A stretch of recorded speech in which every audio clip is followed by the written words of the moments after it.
Halo teman-teman, sebelum mendengarkan kelanjutan ceritanya, jangan lupa like, komen, dan subscribe untuk mendukung channel ini agar terus berkembang. Terima kasih. Selamat mendengarkan. Bulan episode 19 part 1.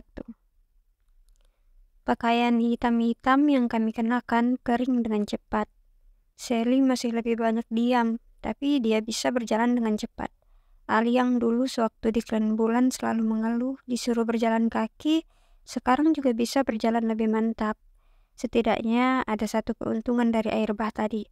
Kami terseret cepat puluhan kilometer ke arah selatan, jadi kami sudah menghemat perjalanan. Cahaya matahari pagi mulai menerpa pucuk-pucuk hutan, menyinari air sungai yang terlihat terkeruh. Dasar hutan terlihat lembab, dipenuhi lumut dan jamur. Gerakan kami dibantu banyak oleh sepatu buatan Ilo. Langkah kami terasa lebih ringan. Jika bertemu lagi dengan Ilo, aku akan mengusulkan agar dia memasang roket mini di sepatu ini. Ali menceletuk memecah keheningan pagi. Dari tadi, kami hanya berjalan diam, masih memikirkan harimau-harimau itu. Buat apa? Aku bertanya. Sally masih enggan bercakap-cakap. Agar kita bisa terbang, Ra, Ali nyengir. Aku tertawa, mungkin itu ide bagus. Ayahku pernah bilang, dia memperoleh banyak inspirasi dari kedatangan kalian. Tren fashion yang dia buat sekarang diberi nama Bumi. Aku yakin jika kalian bertemu lagi, dia akan senang mendengarkan ide-idemu, Ali. Ili ikut bercakap-cakap mengusir bosan terus berjalan kaki. Nah, itu permulaan yang baik. Sepertinya aku besok lusa juga bisa jadi desainer di Klan Bulan. Ali terlihat riang. Aku kembali tertawa. Ali jadi desainer. Dia berkali-kali dihukum guru di sekolah karena pakaian tidak rapi, baju dikeluarkan, tidak memakai lambang sekolah, logo OSIS, nama, dan sebagainya. Hei Ra, di mana-mana desainer itu memang eksentrik. Mereka kreatif, jadi wajar tidak rapi. Ali membela diri seperti tahu kenapa aku tertawa.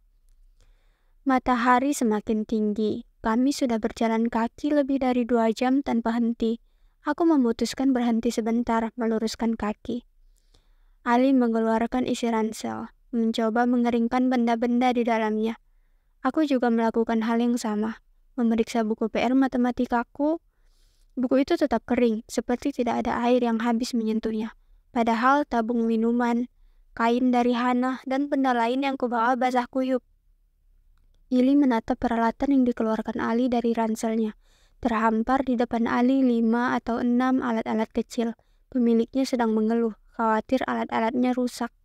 Aku tahu maksud tatapan Ili. Dia memang suka membuat gadget-gadget kecil. Ini apa, Ali? Ili bertanya.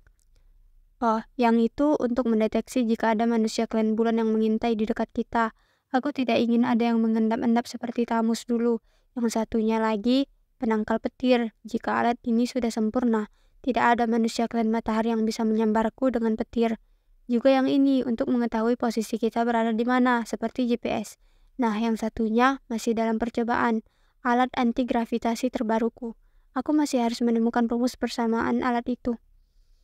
Ali menjelaskan selintas lalu mengibaskan alatnya agar air keluar.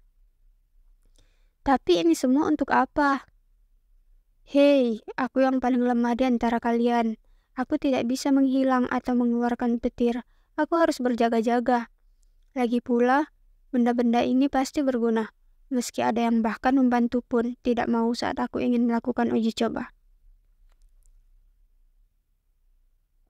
Ali mengomel.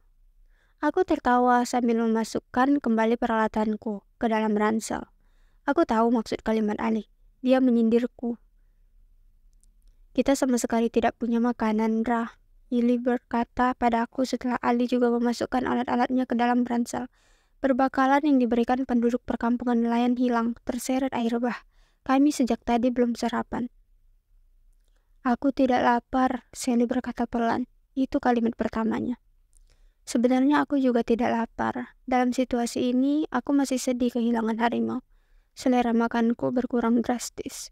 Tapi, kami tetap harus makan. Tubuh kami memerlukannya agar kuat berjalan kaki.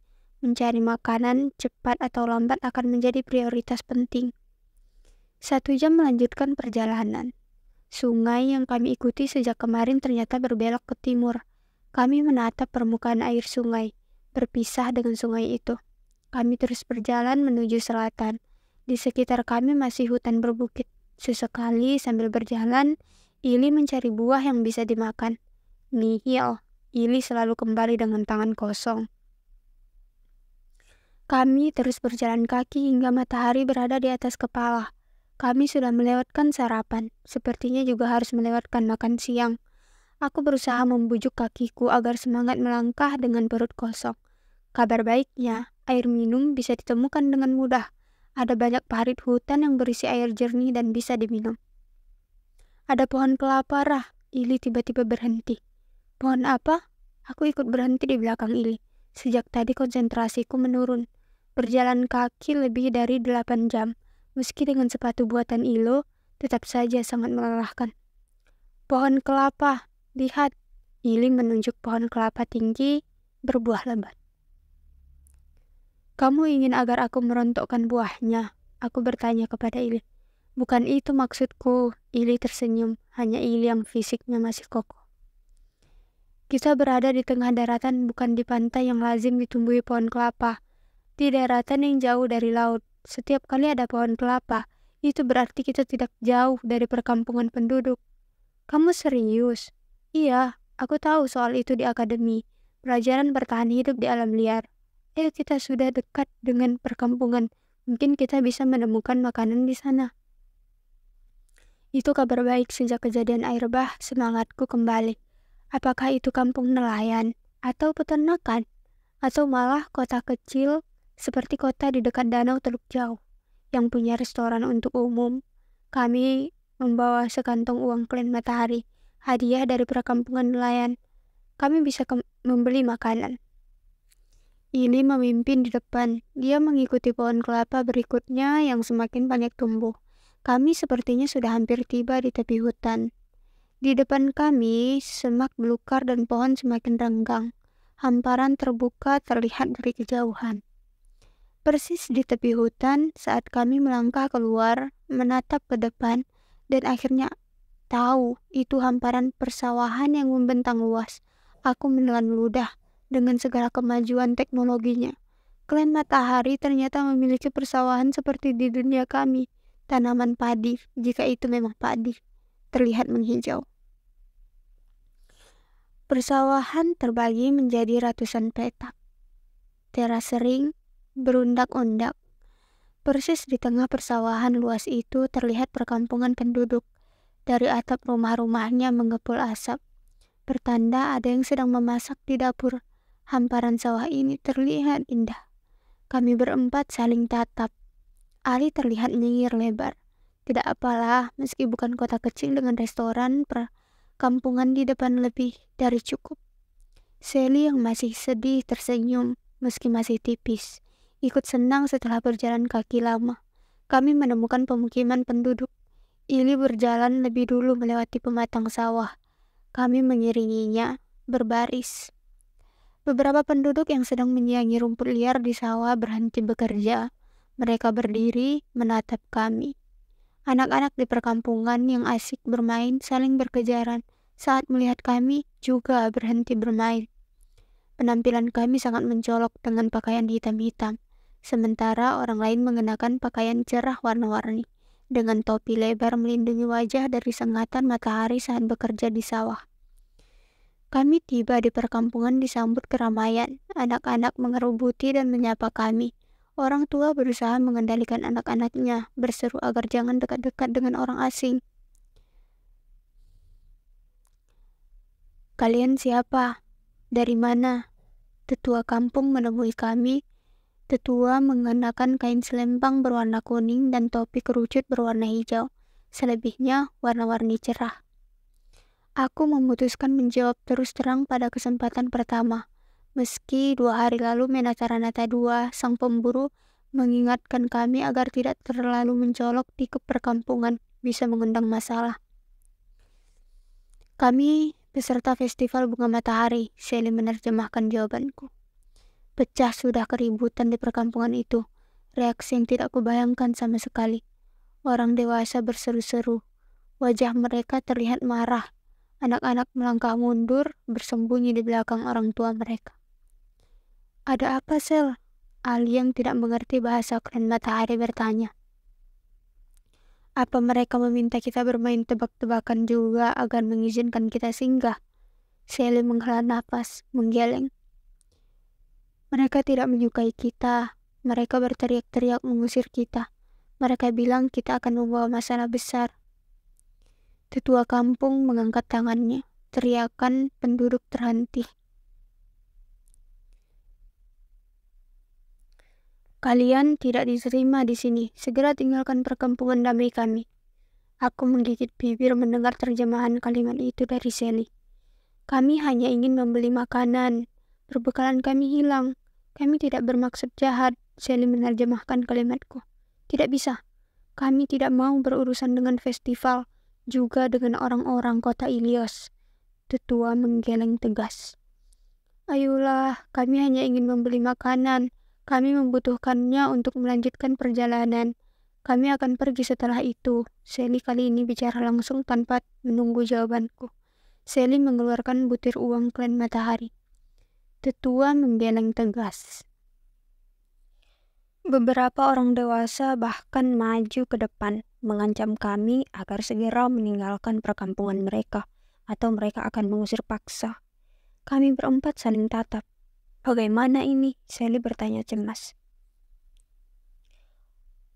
Orang-orang di klan ini kenapa sama sekali tidak ramah? Kita datang baik-baik, mereka malah marah-marah. Ali mendengus kesal. Atau kita ambil paksa saja makanan dari dapur mereka. Usul Ali tidak masuk akal. Kami tidak akan mencuri. Entah apa pasalnya, penduduk persawahan ini menganggap kami akan membawa masalah. Di hadapan kami, 1-2 laki-laki dewasa meraih peralatan kerja, mulai mempersenjatai diri. Demi melihat itu, aku mengembuskan napas. Baiklah, kami tidak bisa memaksa. Jika tuan rumah tidak bersedia, kami lebih baik pergi. Aku balik kanan, meninggalkan perkampungan itu, disusul Sally, Ali, dan Ili. Orang-orang di perkampungan bersorak-sorai senang melihat kami pergi. Kami kembali berjalan melewati pematang. Bisa kamu jahili beberapa dari mereka dari jarak jauh, Sel, menggunakan sarung tanganmu, terutama yang tertawa-tawa itu. Ali bersungut-sungut tidak terima, masih menoleh ke belakang. Sally menggeleng tidak mau. Ayolah, Sel, mereka tega sekali mengusir kita tanpa penjelasan. Memangnya kita terlihat seram seperti gorila, atau menakutkan seperti gurita raksasa? Kita lebih mirip burung-burung pipit kecil yang lucu itu, tapi kita dalam versi berhati baik. Ali masih mengomel. Sally tidak menanggapi, juga aku dan Ili. Kami terus melangkah di pematang sawah kembali melanjutkan perjalanan. Tapi belum jauh kami pergi, terjadi sesuatu di salah satu petak sawah. Terdengar jeritan pilu. Tidak jauh dari kami, beberapa wanita yang sedang menyiangi rumput liar berseru-seru panik, lari ke atas pematang. Ada apa? Kami menoleh kepada Sally yang mengerti bahasa klan matahari. Mereka meneriaki kita lagi, Sel. Ali bertanya. Sally menggeleng.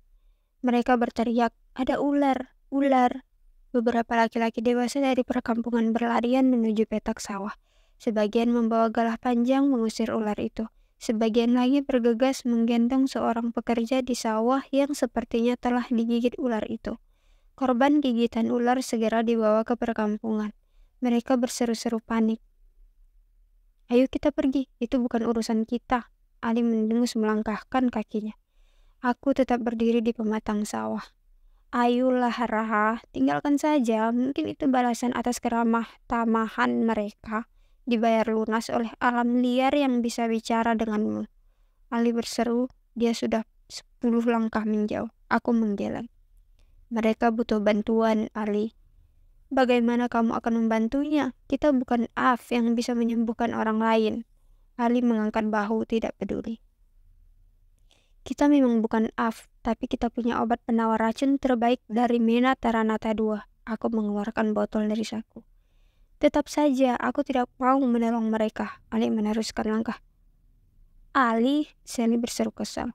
Kenapa? Mereka pantas mendapatkannya. Ali menoleh, wajahnya kesal. Kita kembali ke sana dan kamu ikut atau kulempar kamu dari pematang ke kubangan sawah.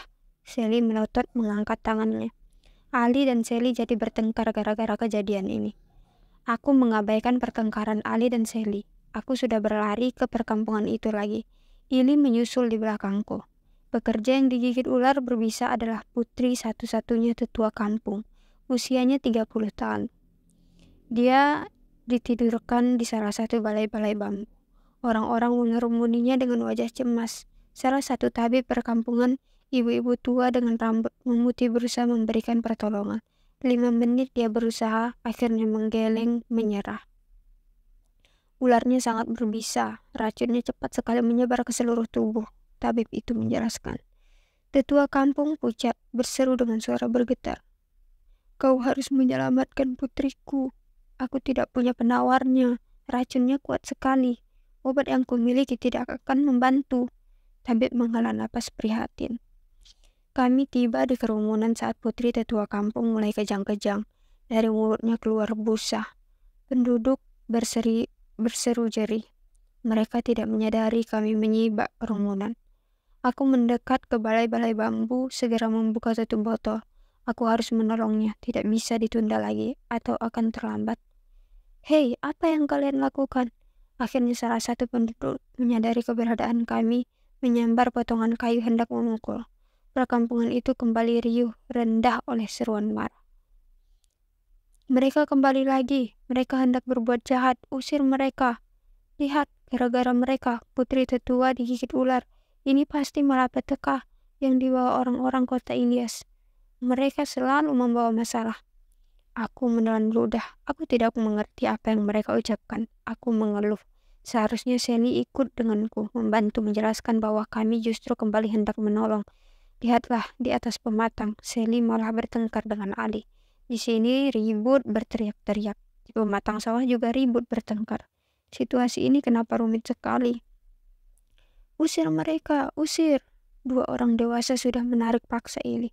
2 yang lain bersiap memukulku yang sedang jongkok di depan balai-balai bambu. Tahan pukulan kalian, ibu-ibu tua dengan rambut memutih. Tabib perkampungan berseru tegas. Aku menoleh kepada tabib itu. Aku tidak mengerti apa yang dia ucapkan. Jangan-jangan malah menyuruh agar bergegas memukulku. Tabib itu meraih lembut botol obat dari tanganku, memeriksanya dengan cepat. Ini menakjubkan, sangat menakjubkan. Bagaimana caranya kamu memiliki ekstrak jamur langka ini, nak? Aku bingung harus bilang apa, tidak mengerti. Ambilkan air, segera, tabib itu berseru. Salah seorang penduduk menyerahkan gelas kaleng berisi air. Seruan marah dan teriakan-teriakan terhenti sejenak. Dan mereka kembali memperhatikan balai-balai bambu. Setelah tabib menuangkan setetes cairan biru ke dalam gelas, terdengar suara seperti sebongkah es dingin dicemplungkan ke dalam cairan panas, mendesis. Dia menyuruh seseorang menegakkan tubuh putri tetua kampung yang sudah terkulai lemas.